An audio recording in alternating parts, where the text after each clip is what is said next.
सबका साथ, सबका विकास, सबका विश्वास और सबका प्रयास।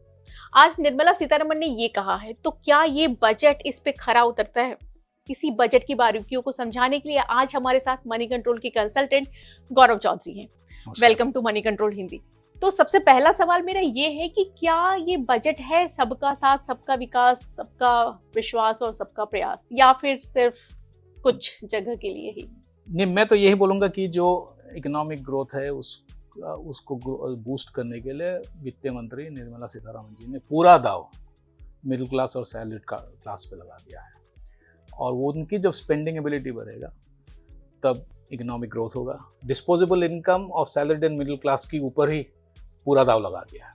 क्योंकि ये बार बार कहा जा रहा था कि खर्च करने लायक पैसे नहीं है। बिल्कुल नहीं है। तो इनकम टैक्स को लेके जो इतना बड़ा ऐलान है, क्या इस बात की उम्मीद थी पहले से कि इनकम टैक्स पे ये फैसला लिया जा सकता है? क्योंकि उम्मीद तो थी जी, लेकिन 7 लाख से 12 लाख होगा ये उम्मीद किसी को नहीं थी। उम्मीद से ज्यादा। हाँ, उम्मीद से ज्यादा। और ऐसे एक एग्जेम्पशन लिमिट ही नहीं बढ़ाया है। ये स्लैब रेट भी चेंज किया है। एक 25% का न्यू स्लैब रेट इंट्रोड्यूस किया है और पूरा रिजिग किया है। हर इनकम स्ट्रैटा को कुछ ना कुछ बेनिफिट होगा। और एग्रीगेट लेवल में कितना ये एग्रीगेट एडिशनल इनकम कितना लोग खर्चते हैं कंज्यूमर ड्यूरेबल्स वगैरह पे और एसेट क्रिएशन घर जैसे चीज़ों पे, मैं मानता हूँ एक कंज्यूमर बूस्ट तो आएगा। कंज्यूमर बूस्ट आएगा, लेकिन एक चीज जो हमने नोटिस की, जैसे ही बजट भाषण शुरू हुआ मार्केट गिरना शुरू हुआ। तो क्या इस बार कंपनी इंडस्ट्री के लिए कुछ भी ऐसा नहीं है जिसकी उम्मीद वो कर रहे थे? मार्केट गिरने का और मार्केट शेकी होने का एक ही कारण है, वो कारण है कैपिटल एक्सपेंडिचर। पिछले बार आपको अगर याद होगा तो पिछले बार 11,11,000 करोड़ का 11 लाख करोड़ के ऊपर कैपिटल एक्सपेंडिचर का बजटेड एस्टिमेट था। लेकिन आज जब रिवाइज एस्टिमेट पेश किया गया तो 2024-25 जो अब साल अभी चल रहा है फाइनेंशियल ईयर, मार्च एंडिंग 2025 तक सरकार 10 लाख करोड़ 10,18,000 करोड़ खर्चेंगे। 10,18,000 करोड़ लगभग 10% कम है बजटेड एस्टिमेट। और अगले साल का budget capital expenditure budgeted estimate है 11,21,000 करोड़। वो पिछले बार से सिर्फ 10,000 करोड़ ही ज़्यादा है बजट एस्टिमेट से। हालांकि अब रिवाइज एस्टिमेट बजट से कंपेयर करेंगे 10% के करीब ज़्यादा है। लेकिन पहली दफ़ा हुआ है पिछले 3-4 साल में कि पार्ट ए की बजट स्पीच में फाइनेंस मिनिस्टर ने कैपिटल एक्सपेंडिचर की फिगर को मेंशन नहीं किया। ये बिल्कुल एक साइन था कि कैपिटल एक्सपेंडिचर में जो ग्रोथ रेट बिल्कुल रफ्तार चल रही थी पिछले 3-4 साल में, उसमें थोड़ा सा धीमापन आ गया। लेकिन एक जो चला आ रहा था कि सरकार को खर्च बढ़ाना होगा, कैपिटल एक्सपेंडिचर चाहिए, क्योंकि हमने कुछ मार्केट के एक्सपर्ट से भी बात की थी तो उनका कहना था कि एक्सपेंडिचर बढ़ाना चाहिए क्योंकि इस साल चुनाव की वजह से पूरा पैसा खर्च नहीं हो पाया है। तो इससे क्या संकेत मिलता है? अगर आप देखेंगे 2024-25 का तो पहले 3-4 महीना तो चुनाव में चला जी। सरकार ने बजट पेश की जुलाई 23 को, लेकिन इंटरिम बजट में जो बजट पेश किया गया था, इंटरिम बजट में भी 11 लाख के ऊपर कैपिटल एक्सपेंडिचर रखा गया था। इंटरिम बजट पेश किया गया था फरवरी 1, 2024 में और फाइनेंशियल ईयर स्टार्ट हुआ अप्रैल टू जून। तो पहला क्वार्टर प्लस 1 मोर मंथ जुलाई तक खर्च ज़्यादा हो नहीं पाया क्योंकि सरकार there was no government in place. 9 महीने में और 8 महीने में कितना खर्चेंगे? तो heavy lifting of capital expenditure अभी स्टार्ट हुआ है दिसंबर ऑनवर्ड्स, इसीलिए 1 लाख करोड़ के कम है। लेकिन एक चीज़ मानना पड़ेगा कि ये सरकार ने, फाइनेंस मिनिस्टर ने एक चीज़ डेमोन्स्ट्रेट कर दिया है कि ये फिस्कल डिसिप्लिन जो है बिल्कुल बरकरार है। 4.9% बजटेड एस्टिमेट था फिस्कल डेफिसिट का, इस बार 4.8% पे रुक गया, कम होते आया। और अगले साल 4.5% मैंडेट था, उससे नीचे एस्टिमेट किया 4.4%। इसका मतलब है इसका एक फायदा इसीलिए भी हुआ है, थोड़ा फ्लेक्सिबिलिटी इसीलिए भी मिला है क्योंकि कैपिटल एक्सपेंडिचर हुआ नहीं, 1 लाख करोड़ की लगभग कम कैपिटल एक्सपेंडिचर है। लेकिन एक चीज जो बजट की डिटेल में छुपा हुआ है, इस बार भी सरकार को 2 लाख करोड़ के करीब आरबीआई से डिविडेंड मिलने वाला है। पिछले बार भी मिला था 2.1 लाख करोड़, इस बार भी लगभग 2 लाख करोड़ के आसपास सरकार RBI dividend plus bank PSU bank dividend is about 2.34 lakh crore estimated है। उसमें से 2 लाख करोड़ के करीब आरबीआई से आएंगे। ये बहुत बड़ा एक अमाउंट है, बहुत बड़ा एक फ्लेक्सिबिलिटी सरकार को देती है, यानी कि सरकार पे कोई प्रेशर नहीं है। अगर हम देखें इसको थोड़ा पॉलिटिकल देखें तो विपक्ष का कहना है कि ऐसा लग रहा है ये देश का बजट नहीं बिहार का बजट है। बिल्कुल। तो बिहार को बिहार के लिए तो काफ़ी कुछ मेंशन है बिहार जी, के बारे में, बिल्कुल। एंड जाहिर है क्यों मेंशन है। बिहार में चुनाव अगले 10 महीने, अगले 8-9 महीने में तैयारी है। अक्टूबर नवंबर में बिहार में चुनाव है, एंड जेडीयू के लिए भी और भाजपा के लिए भी बहुत ही इंपॉर्टेंट चुनाव है ये। जेडीयू दोनों इकट्ठा अलायंस में है। जे अलायंस का मतलब है कि जेडीयू 20 साल का एंटी इनकम्बेंसी फेस कर रहे हैं। इस चुनाव को जितना पॉलिटिकली बहुत ही ज़्यादा क्रिटिकल है भाजपा के लिए भी और जेडीयू के लिए, क्योंकि वो दोनों सेंटर में भी अलायंस में है। सो इसीलिए बिहार को ढेर कुछ दिया है। कि और स्टैंड अलोन सरकार बन सके बीजेपी की वहां पे बिना नीतीश मुझे कुमार लगता के। नहीं, अभी कहना तो बहुत मुश्किल होगा, मुझे लगता नहीं कि स्टैंड अलोन सरकार की ये कोई सिग्नल है, लेकिन ये एक सिग्नल है कि आम जनता को, बिहार की जनता को, कि बिहार के लिए केंद्र की भाजपा सरकार, मोदी सरकार बहुत ही सीरियस है। ओके। सर, अगर हम इसे थोड़ा पॉलिटिकल से वापस अगर हम देखते हैं तो इस बजट में ऐसा क्या था जो आपको लगा कि ये कुछ नया है, पॉजिटिव? पॉजिटिव, हाँ। एक पॉजिटिव तो जो फिस्कल डिसिप्लिन है बहुत पॉजिटिव है, बहुत पॉजिटिव है। मार्केट के साइड से भी अगर देखें। बट सेकंड जो पॉजिटिव है, बिहार के बारे में जो आने वाला था, पहला सिग्नल कहाँ मिला? तो आपने अगर नोटिस किया होगा तो फाइनेंस मिनिस्टर निर्मला सीतारमण ने मधुबनी सारी बिल्कुल बिल्कुल एक सिग्नल था सुबह सुबह कि बिहार के बारे में एक स्पेशल कुछ आने वाला है। पॉजिटिव और क्या हुआ, इंफ्रास्ट्रक्चर में एक बहुत ही पॉजिटिव डेवलपमेंट है।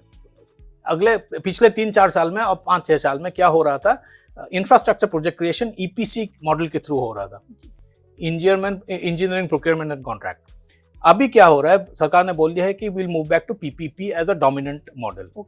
इसीलिए हर इंफ्रास्ट्रक्चर रिलेटेड मिनिस्ट्री को बोला गया है कि आप लोग अपना पाइपलाइन प्रोजेक्ट्स, पीपीपी का पाइपलाइन प्रोजेक्ट्स का लिस्ट बनाइए और बजटरी सपोर्ट लीजिए प्रोजेक्ट्स को एग्जीक्यूट करने के लिए। इसका मतलब क्या है, सरकार ये सिग्नल प्राइवेट सेक्टर को दे रही है कि आप लोग इंफ्रास्ट्रक्चर क्रिएशन में इक्वल पार्टिसिपेंट बने थ्रू इन्वेस्टमेंट। इसे पीपीपी प्रोजेक्ट्स में, इंडिया में अगर देखेंगे, हाईवे प्रोजेक्ट्स जब स्टार्ट हुआ था वाजपेयी जी की सरकार में, पीपीपी के थ्रू आया था। गोल्डन क्वाड्रिलेटरल पूरा पीपीपी प्रोजेक्ट था, प्राइवेट पार्टी ने बनाया था, टोल कलेक्ट करते थे।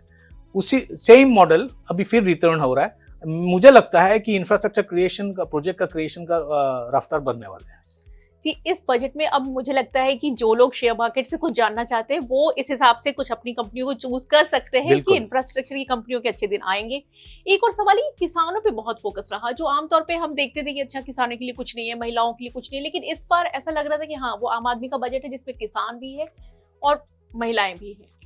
महिला तो है ही, महिलाओं के लिए तो अनाउंस्ड, पहले सरकार ने बोल दिया है कि इस सरकार का विकसित भारत की गोल अचीव करने के लिए 4 क्लासेस है। ज्ञान जिसको कह रहे हैं, गरीब, युवा, अन्नदाता, नारी शक्ति। अन्नदाता किसानों के बारे में है। किसानों के बारे में सरकार ने क्या बोला इस बार, जैसे फॉर इंस्टेंस एक पल्सेस में सेल्फ रिलायंस की बात बोल रहे हैं। ये मैं जो देखता हूँ इस बजट को, ये सब स्कीम्स की एक बहुत बड़ा इंपॉर्टेंस ये है कि इंडिया ग्लोबल वॉलेटिलिटी से अपने आप को रिंग फेंस करने की कोशिश करिए। इस सब सब प्रोग्राम्स का रिजल्ट आपको मीडियम टर्म में दिखेगा, 5 से 6 साल बाद दिखेगा। अगर पल्सेस में इंडिया अगर सेल्फ रिलायंट हो जाए तो हमें पल्सेस इंपोर्ट करने की जरूरत नहीं होगा। तो ये इन्फ्लेशन मैनेजमेंट का बहुत बड़ा एक इम्पोर्टेंट हिस्सा बन सकता है अगर वो होता है। एक आपने देखा होगा, एक कमीशन बनाया है, एक कमेटी बनाया है 100 लो प्रोडक्टिविटी डिस्ट्रिक्ट्स के लिए। सो ऐसे आइडेंटिफाई किया गया है कि जो पॉकेट्स में फार्मिंग प्रोडक्टिविटी रेज हो सकता है, वहां पे सरकार ने पॉइंटेड पॉलिसी अटेंशन दिया है। मुझे लगता है कि इससे एक स्ट्रक्चरल रिफॉर्म्स, इंडियन एग्रीकल्चर में एक स्ट्रक्चरल रिफॉर्म्स लाने की सरकार कोशिश कर लॉन्ग टर्म में जो नजर आएगा, क्योंकि वो एडिबल ऑयल और पल्सेस को लेकर के सरकार की कोशिश लंबे समय से रही है और अब जब बजट में इसको जगह मिली है तो इसका मतलब कि सरकार इंपोर्ट पे अपना पैसा खर्च नहीं करना चाहती। बिल्कुल बिल्कुल बिल्कुल। और इस बजट में जो भी आपको ऐसा लगता है कि किस हिसाब से हमें इसे अगर रैंक करें इस बजट को, तो ये बहुत business like straight forward budget है।